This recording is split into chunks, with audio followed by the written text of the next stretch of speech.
Faly tavaraka amintsika hatrany atao anatin'ny vaovany-sary amin'ity alahady ity tompo-kilasy toko-vavy sendra tratrana mpisakafoanana indray ianao amin'izao alahady farany herinandro izao dia mirary ianao zotomana sady manasanao ihany hanaraka hatramin'ny farany fampahalalam-baovao rehefa farany herinandro tahaka izao moa dia ny vaovao ara-panatanjahantena no tena misongadina iresaka taranja lomano isika anomboantsika ny vaovao ny ofaofa ny sainam-pirenena malagasy tamin'ny fiadinany tompon-daka ny Afrika ao amin'izay taranja lomano izay natao tany amin'ny complexe olympique Miloud Adefi Oran tany Algérie izay nanomboka tamin'ny fahadimy volana mety eo ary ny farany androany izany ka medaly roa no azo ny atleta malagasy ny batany medaly volameny Ravel Jonathan teo amin'ny sokajy lehilahy 10 metra brasse raha ny ambozina ny medaly volafotsy kosa rakotina nary Oceane 50 metra brasse izy menadareto izany no nanamontsana ny zava-bita tsara indrindra vitany akotr'ireo ny simotsana ihany koa ny zava-bita national tsara indrindra teo amin'ny relais 4 fois 100 metres nage libre ho an'ny sokajy lehilahy avitry ny rakotorsono mamidina ny vaovao.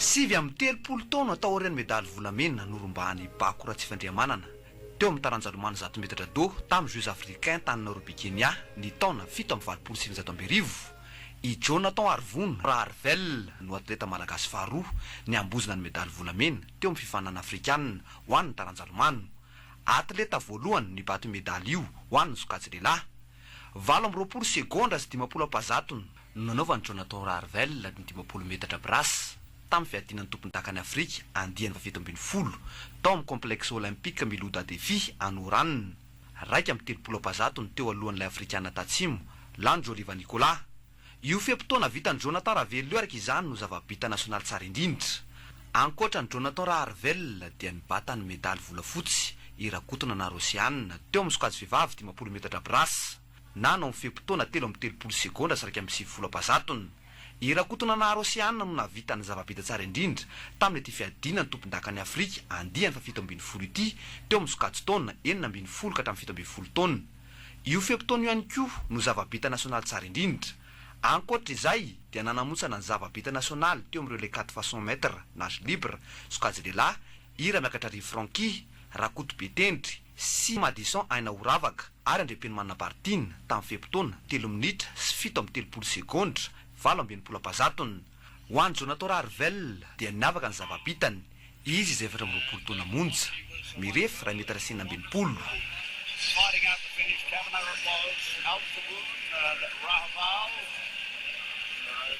anisan'ny nahaberesaka ny fandraisana anjarany tamin'ny lalao olimpika 2024 tany Paris France rehefa nahazo ny white card tamin'ny komite raisam-pirenena olimpika 1 minitra sy 10 segondra 20 apazatony no nanaovan'ny 100 metatra brasse tao amin'ny Paris La Défense Arena any Paris fafito izy tamin'ny fifanitsana voalohany fa 3 teo amin'ny filarana ankapobeny tamin'ireo mpilomano 4 nanay anjara noporofony Jonathan Arvon Ravel ankehitriny fa atleta malagasy afaka mifaninana eo amin'ny sehatra raisam-pirenena ny tenany. Ariariantsika malagasy tokoa izany izay vaovao tsara eo amin'ny sehatry ny lomano izay fanomezantsika ny vaovao dia resaka fametrahana fandriam-pahalemana isika hanamafy ny filaminana ao amin'ny distrika Ambohidratrimo ny fisokafan'ny komisaria ao an-toerana satria notokanana ny komisaria vaovao izay voasokajy lehibe no ny famaroam-ponina ao anatin'ny distrika Ambohidratrimo raha ny vaovao entiny Maritra Marikoto sy Tsitoaina Rakotoarifontsy. 20 kilometatra no manasaraka ny atsimo atsinanana sy ny avaratra andrefana amin'ny fatra iadidin'ny komisaria Ambohidratrimo. Mahery ny 700 kilometatra toradroa ny velarany, ahitana komuna 420 sy fokontany 710 sy 300. Distrika faharoa be mponina indrindra eto Madagasikara, mahery ny 10 hetsy ny mponina ao aminy. Misy amin'ireo komuna ireo no anatin'ny tontolo andrenivohitra toa Anambohibao, Talatamaty, Ivato tanàna sy ny misy ny Seranam-piaramanidina, Ambohidratrimo izay renivohitra ny distrika rahateo. Tontolo andrenivohitra miainga amin'ny fandrindrana ny fifamoivoizana ny asan'ny polisy, mipaky hatramin'ny famongorana ny asan'ny olona. Ny eto Ambohidratrimo fiona be an'ny olon-drehetra dia saika mifangary eto daholo ny olona amin'ny lafivalonyosy dia matetika somary misy aloha ny alabotra ny fotony a fa misy koa nefa ny alatra amin'ny tambasy a izay tamin'ny volana lasa angamba no nisy mpivarikazo no tafihan'ny dalo a nalainy ny versement tao a dia nisy koa opérateur tao amin'ny ilany avarabaratry ny commune somary nitsofoany zareo a fa nazana zany tonga ara-potoana foana mpitany filaminana miezaka amin'ny fian'izay tsy fandriam-pahalemana. Misy koa ireo komuna lavitra ny renivohitra toa Anampangabe, Ampanitokana, Anjanatorisy, Mahazo, Mahireza ary Mahitsy. Ankoatra ny fandrindrana ny disadisa-piarahamonina fahita amin'ny tontolo ambanivohitra dia andrandraina amin'ity komisaria ity ny fiarametana amingorana ny asandahalo. Raha ho anay any ambanivohitra moa zany ny tena matetika tena tranga misy a dia resaka alatrompy dia eo koa dia mba irinay zany mba hoe mba iena ny asandahalo any na hoe foanana tsy misy tsono mihitsiny a vokatry ny fisiany izao komisaria izao mba hiara-asa aminay any ambanivohitra amin'ny fanoherana ny asandahalo. Isan'ireo viana fototra imasoany ny ministera ny filaminam-bahoaka ankehitriny ny fanakakizana bebe kokoa ny vahoaka. Ho fanatanterahana izany no antony anokafana ny komisaria eto Ambohidratrimo. Ny fanakakizana vahoaka io no antony nanorenana ity komisaria ity. Eto zany dia ho toeram-piasana ahafahan'ny vahoaka aty atoerana amin'ny sitraka ireo fahaiza manao ny polisy-pirenena isin'ny filaminana amin'ny fiainana andavanandro ka tsy hampisakana ny fahafahany mamokatra ho fampandrosoana ny firenena. Taorian'ny fanokafana ofisialin'ny birao dia notoloran'ny fitondram-panjakana fiara tsy mataho-dalana iray sy moto roa ho entina manantanteraka ny asany ny komisaria Ambohidratrimo. Ankoatra ny polisy dia anisan'ireo manana andraikitra goavana amin'izay fametrahana fandriam-pahalemana izay ihany koa ny zandarika. Androany dia nivoaka ny valim-panadinana andian'ny faharoa andreo mpifaninana ho mpianatra zandary ho an'ny andian'ny fahavalopolo izany ka nisy 500 no afaka sonraisina atao ireny feim-potoana nijanoana andreo mpiadina afaka tamin'ny andian'ny voalohany teny amin'ny egna miditra avy hatrany mifiatrehana ny tsingana voalohany amin'ny firosoana amin'ny fiofanana ireo mpiadina izay vao afaka araka ny famitambavao ny Griffin Bakolner. Natao anombanana ny fahafahan'ireo kandida eo amin'ny lafiny ara-tsaina, ara-psikolojia, ara-pahasalamana ary ara-batana mba hahazoana misafidy ireo mpianatra ho zandary afaka mamaly ny fepetra taky ny asa, ny fitsipifehezana ary ny andraikitra eny amperinasy ny dingana faharoa ho an'ireo mpiadina hiditra ho mpianatra zandary. Nanao izay ho afa ny zandarmerie-pirenena mba hanaraka ireo fanamby vina napetraky ny fitondram-panjakana fanavoazana izao amin'ny fametrahana ny fomba mamatianana rehetra ny fanatanterahana fanadinana ary indrindraindrindra fanajana tanteraka izay fangarahana matokony fifaninanana izay dia araka ny toromarika izay efa napetraky ny ministra ny adidy zandarmerie-pirenena sendrematoa commande ny fametrahana zandarmerie madio zandarmerie mahay mandray olona ary mifototra amin'ny zandarmerie miasa tsy misy kolokolo zana vahoaka no fantenina ary ampiofanina ary verina amin'ny vahoaka izay no andrasana amin'ny zandarmerie-pirenena araka ambony eo anivy zandarmerie-pirenena reo. 500 no noraisina tao anatin'ireo mpiadina ho any andian'ny fahavalopolo rehefa nafeno ny fepetra rehetra amin'ny mafiofanana ara-miaramila azy dia nanentana ireo mpiadina izay afaka mba anaja izay fitsipika amin'ny feny sekoly sy ankatoa ny mpanabe hifantoka amin'ny fiofanana ny jeneraly komande ny zandarmerie-pirenena miditra vetrany amin'ny dingana voalohany ny andian'ny fahavalopolo manomboka izao. Hitantsika tamin'iny fa vao maraina be tao anaty zavana mono nanonana izay valim-panadinana izay izy ireny izay anisany ananjara goavana amin'izay fametrahana fandriam-pahalemana eto amin'ny firenena izay ka izay ny vaovao mahakasika ny ady amin'ny tsy fandriam-pahalemana izany fa anohizantsika ny vaovao dia resaka fampianarana teknika sy fanofanana araka asa indray isika. fiofanana mifandraika amin'ny filana sady avo lenta no nomena ireo tanora tao Moramanga avy amin'ny fiara-miasan'ny ministera ny fampianarana teknika sy ny fanofanana arakasa niaraka tamin'ny IMCAR tsy mijanona fotsiny amin'ny fanolorana maripavy-tampiofanana ihany koa fa mbola isy ny fanaramaso sy ny fanohanana zareo amin'ny fananganana orinasa manokana ho an'ireo izay nisitraka fiofanana raha ny fampitambavao ny manofinaritra sy Tina Julief avy any Moramanga. Fiara-miasa teo amin'ny Ministera ny Fampianarana Teknika sy ny fanofanana arakasa sy ny OMCA Madagasikara fikambanana mamolavola tanora hiatrika ny hoaviny no nahafahana namoaka mpiofana 380 teto Moramanga izay nahavita fiofanana fototra nahitana ny mécanique moto, pâtisserie, coiffure, esthétique. Natolotra mamaimpoana ny fiofanana ho fanampiana ireo tanora amin'ny fampananana asa azy ireo. Ity fiofanana izay niarahana tamin'ny YMCS ny Ministeran'ny Fampiofanana Ara-Teknika ity dia tsy mijanona amin'ny hoe fampiofanana fotsiny fa aorianany ity fampiofanana izay nomenany zareo reto dia hisy suivi na fanaraha-maso izay arahana amin'ny ministera sy ny YMCA ny fampiarany zareo an'ireny fampiofanana izay nataony zareo reny. Ho arahana maso tsirairay mihitsy zareo ary ho accompagner-nay ao anatin'ny fananganana ny tetikasany zareo ny fomba entiny zareo hananganana izay tetikasa izay. Azo entina amin'ny fanatrarana ny tanjona soamatsara ho an'ny mpiofana ny fahalalana azo araka ny voalazan'izy ireo. Raha ho manokana zao dia sitraka ny fampiofanana ny mécanique moto atao. Ny zavatra hitako dia tena nafinaritra any izy satria manampy anay tanora amin'ny resaka fampiofanana.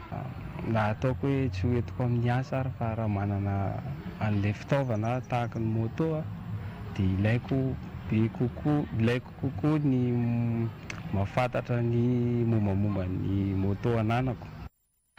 Ny filière nataoko zany tao amin'ny OMCA nanao coiffure et esthétique. Tao anatin'ilay coiffure esthétique izay nianatra momba ny chignon sy ny manicure et pédicure. Resaka anglerie zany.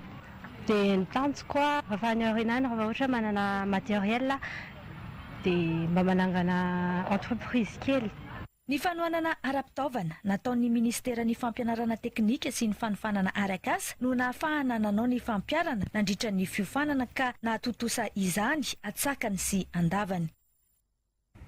Fa vaovao tsara nisongadana any amin'ny distrika ny Farafanganany ny ravina ny disadisa satria vita ny fampihavanana teo amin'ny foko Rabakara sy Antefasy ka nitanterahana omaly sabotsy maraina vao misandratrandro ny fafy izy ity izay fomba mampanao eo amin'ny foko Rotonta anamafisana ny fihavanana izay efa saika rava noho izay disadisa izay atany Farafangana moa ny iraky ny fitondram-panjakana Foibe nanao izay fanailanelana izay ka izao nahitambokany tsara izao araka ny famitambavao ny Relief Manana. Ny havana ny foko Rabakara sy Antefasy taori ny fanelanelanana natao teo amin'ny Roantota amin'ny mahadisadisa arapoko noho ny tsy fitovien-kevitra ara-pombandrazana dia notanteraina ny antsoina hoe fafy fanadiovana izay notanterainy ampanjaka be ny foko Rabakara sy foko Antefasy Telitsoky. Tany misy olobe sy miady zaza ka nisy olo tena mpanjakana avy eto Farafangana sy ny eo anivon'ny fitondram-panjakana Foibe. Teo ihany koa ny foko Zavosoro sy Antesaka no angadina nanana sy vinahitana tamin'ny fampihavanana. Isaotra ansika mianakavy amin'izao fahatanterahasika ny fagnamafisana ny fihavanana izao. Satria da hita marina kaika olo raika be avao sika io olo mifankatia, olo mahay milamina, olo tsy sarotra atao, olo manam-pahendrena. Ka lanisy zany gn'androandroany tia vita somatsara izy io efa ampihavanana, efa ngamafisana fihavanana, izay natao io zany design isorana sady arabasy kaby na azo andro.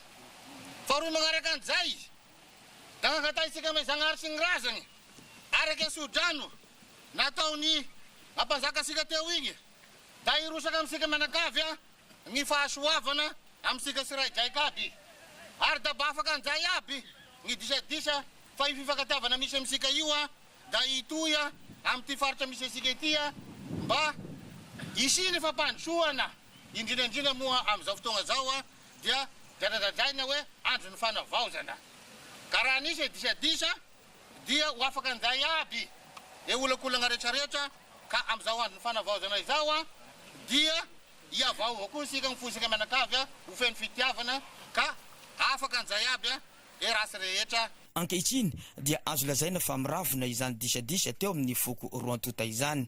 Fehiny dia verina ny asin'io vatobory io ka samby anaza izany ny taranaka andaniny sy ny ankilany. Avy resaka izay fomba mampanao fafy izay sika dia resaka kolotsaina indray, resaka savika.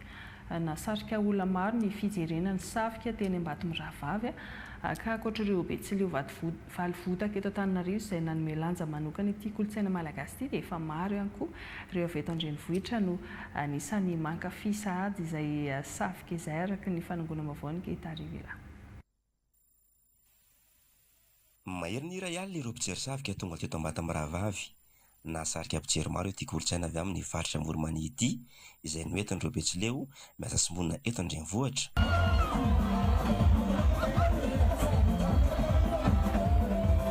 Fifaliana trano ny fionana rehefa misy fijerena savika toy izao.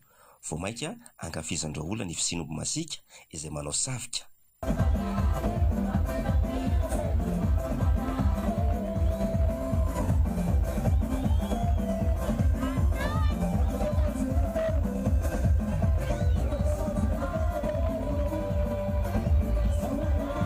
Nareo mponina eto Andrenivohitra aza dia manao mikaliana amin'ity kolotsaina ity. Zay avetsapita tafika ihany ka dia teo eo tamin'ny maraina zay dia efa tonga tepaka toerana. Kolotsaina mivohy sy manamafy firaisan-kina ary fihavanana ny savika hoy ireo mpikarakara antony mitondrany ity kolotsaina ity eto Andrenivohitra angatahan'izy ireo ihany koa ny sokajiana azy ho vaky iraisam-pirenena izay mampiavaka ny Madagasikara. Satria ny antony anisan'ny fanotra iray lehibe, anisan'ny atao hoe hampidi-bola vahiny ho an'ny firenena malagasy amin'ny alalan'ny ministeran'ny fizahatany, amin'ny alalan'ny ministeran'ny fifandraisana sy ny kolotsaina izao atao hoe tolonomby na savika izao. Dia efa pitana izahady any aminareo ministera tompony andraikitra fa izahay tsy maintsy hanao azy fangatahana izay mba havakoka iraisam-pirenena an'ity savika ity. Mandritro ny 80 teo ireo omby nanao savika teto Ambatomirahavavy. Resaka lafim-baovao hafa indray sika samba no nanamarika ny nanaovana ho fanjakana ny Gujarat any Inde ny mpiavy amin'ny toeran'io fanjakana manana ny maha izy azy na amin'ny lafiny ara-tantara na amin'ny lafiny civilisation indrindra ny ara-toekarenaka isaky ny voalohan'ny volana May moa no hanaovana ny fanamariana izany any toerana araka ity fampahafantarany Nalisoarandriamasinoro ity amin'ny sary Shakira Kitomaka. Mpiavy avy any Gujarat ny 70 isanjaton'ny Indiana eto Madagasikara. Fanjakana anisan'ny manana civilisation antitra indrindra izy. Manana site arkéolojika mahatalanjona, miavaka amin'ny kolotsaina ihany koa no ny asa tanana sy ny fivavahana samihafa. Ara-tantara, nanana ny andraikiny tamin'ny fahazon'ny Inde fahaleovan-tena io fanjakana io, ny aingan'ny tolona tsy misy erisetra no tarihan'ny Mahatma Gandhi. Nitambatra tamin'ny Maharashtra izy talohan'ny nizarana Oro an'ny Bombay ka nahatonga azy io fanjakana ny voalohan'ny volana May 1970. Amin'izao fotoan'izao, fanjakana anisan'ny manana ny toerany amin'ny lafin'ny indostria i Gujarat. Tombony ho azy rahateo ny toerana amoron-dranomasina izay manamora ny famoaham-bokatra. Maro ny lafiny ara-toekarena iarahany miasa amin'ny Madagasikara tahaka ny amin'ny sehatra ny lavanilina. Zay amin'iny izany fa iresaka mahakasika ny famanana olona ny rano fisotro madio any amin'ny distrika ny Marivoahiny isika tsy sintsony izay olana izay satria efa manomboka ny foto-drafitrasa fanoloana ny fantsin-drano mirefy hatrany amin'ny 9 kilometatra amin'ny commune Marivohy ambanivohitra raha ny fanokafana tamin'ny fomba ofisialy moa izany izay natao omaly tamin'izay fanamboarana foto-drafitrasa izay araka ny fampitam-baovaon'ny Farasoa Andriambelonoro sy Well Ramarson. Vaovany olana ara-drano no ny fanterany foto-drafitrasa fatson-drano izay mpampita rano tsy nasiam-panarenana hatramin'ny taona 1990 aty amin'ny distrika ny Marivohy. Fampanantenany solombavam-bahoaka nefa ny anoloana ny fantson-drano efa manomboka ny asa amin'ny ankehitriny Fantson-drano mirefy 9 kilometatra eto an-tampon-tanàna ny Marivoay. Mifanindran-dalana amin'ny fanatanterahana ireo fihinanana zava-pandrosoana maro aty an-toerana.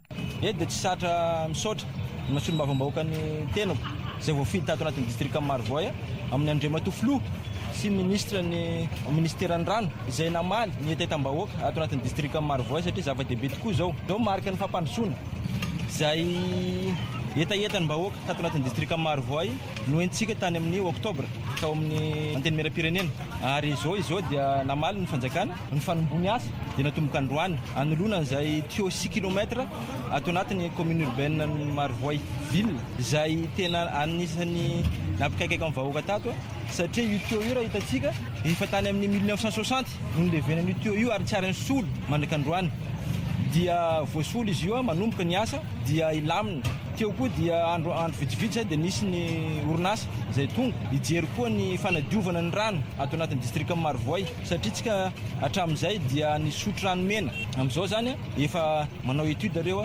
hijery amin'izay fomba hijerevana mamotsina ny rano ato anatin'ny distrika Marivoay izay. Misaotra araka ny tokony ho izy ny fandaminana ataon'ireo teknisana teo anivon'ny jiro rano malagasy niraka avy any anivon'ny ministeran'ny rano fidiovana sy fanadiovana nandritra ny fanombohana ny asa notrony ny lehibe distrika Andriamanana Ravaka Vincent Tilly ny filohan'ny fiadidian'ny commune Marivoay Ambonivohitra Tony Christophe.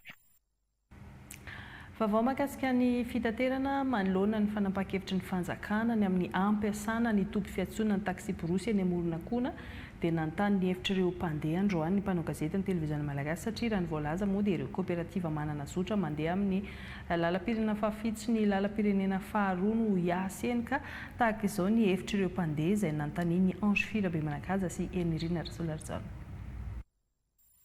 Tsy mametraka olana amin'ny famondrana ny toeram-piantsonan'ny fiara hoeny amoronakona ny mpandeha taxi borosy izay toerana misy ny gare routière dia handehanan'izy ireo na aiza na aiza. Panay mpandeha aloha tsisy olana izay amin'andana azy fa misy azy toerana misy ny fiara ihany moa fandehanana na station mahafasakarana eny amin'ilay vaovao tsy mandeha ihany.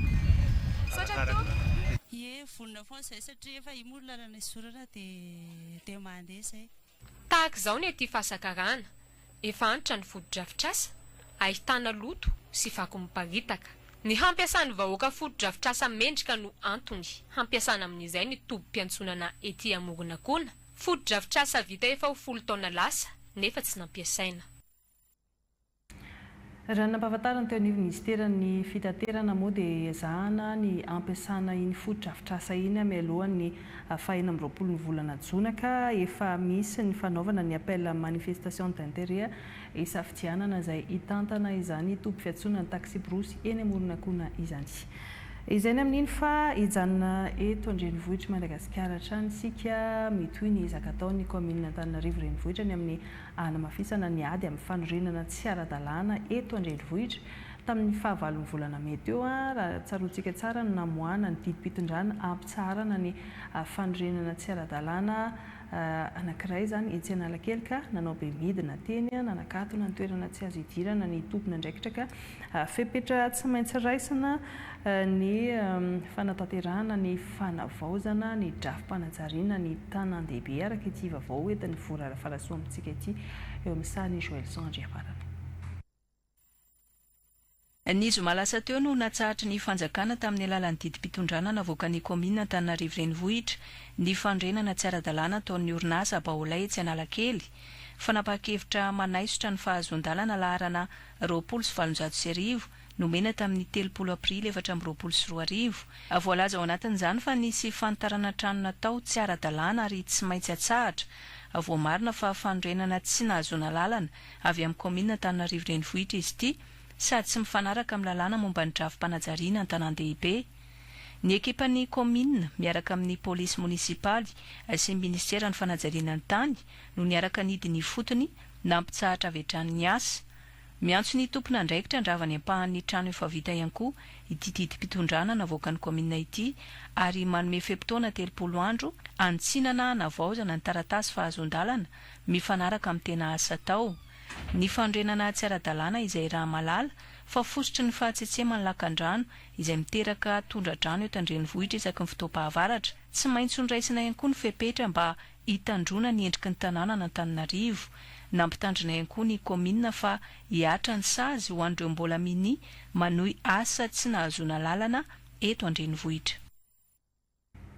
Mahakasika ny fiainam-pirenena indray no resahantsika manaraka satria teny akatso teny dia nisy famelabelaran-kevitra mikasika ny fandraisana anjaran'ny olom-pirenena amin'izay raharam-pirenena izay. Izany no tariny professeur Kola Telekan izy izay tale politika sy ny fiarovana eo anivon'ny SADC izany ka nifantoka tamin'ny fanamafisana ny firaisampirenena, ny fifampitokisana eo amin'ny vahoaka sy ny androm-panjakana ary ny fanamafisana ny filaminana sy ny sosialy ny adihevitra rehetrarehetra tao anatin'izay famelabelaran-kevitra izay ka nisan'ny namafisana ny andritr'izany fa nisan'ny fototry ny fampandrosoana ny fandraisana anjarany rehetra indrindra fa ny tanora sy ny vehivavy eo amin'ny fiainam-pirenena sy ny fiarahamonina izany ka azo ampiarina tsara izy io eto Madagasikara araka izao fampahafantarany Aurélie Raflinga sy Lydia Rakotson izao.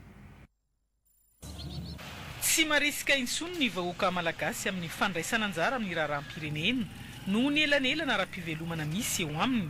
Ao ny tena manan-karembe, ao ireo tena mahantra, manampitrotraka n'izany koa ny tsy fitoviany fampandrosoana isam-paritra. Anisany olana amin'izay fragilisen'ilay cohésion sociale zany tsy fandraisana ndraikitry ny mponina sy ny tanora amin'ny raharam-pifidianana zay ny ray.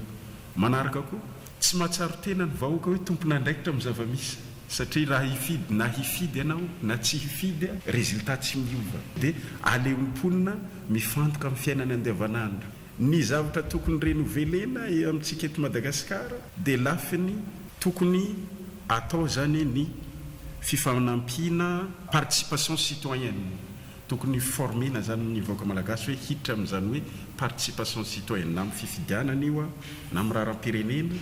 Mila mahatsapa ny adana aloha ny vahoaka, mila miaina milamina na eny an-dalambe na eny an-tsena, hoy ny avy eo anivon'ny SADC. Zava-dehibe ny fandraisana anjara ny vahoaka malagasy rehetra anjara amin'ny raharam-pirenena. Tsy tokony ambaniana amin'izany ny vehivavy satria izy ireo dia manana tahatra amin'ny enimpolo isan-jato ny malagasy. Voandroany moa nisy fivoriana ny arana tamin'ny SADC ho an'ny vehivavy mpitarika teto Madagasikara dia mino hafa tanteraka tsy ho ela ny forum akakevitra nasionaly ho an'ny vehivavy. Ary zava-dehibe zay satria zay le teneniko hoe tsy afaka mandeha ily io, ilayntsika ny tanora, ilayntsika ny vehivavy. Izay zany le participation citoyenne manomboka any amin'ny fandraisana ndraikitra any amin'ny farany ambany any amin'ny fotony indrindra dia jusqu'à amin'ny faratapony.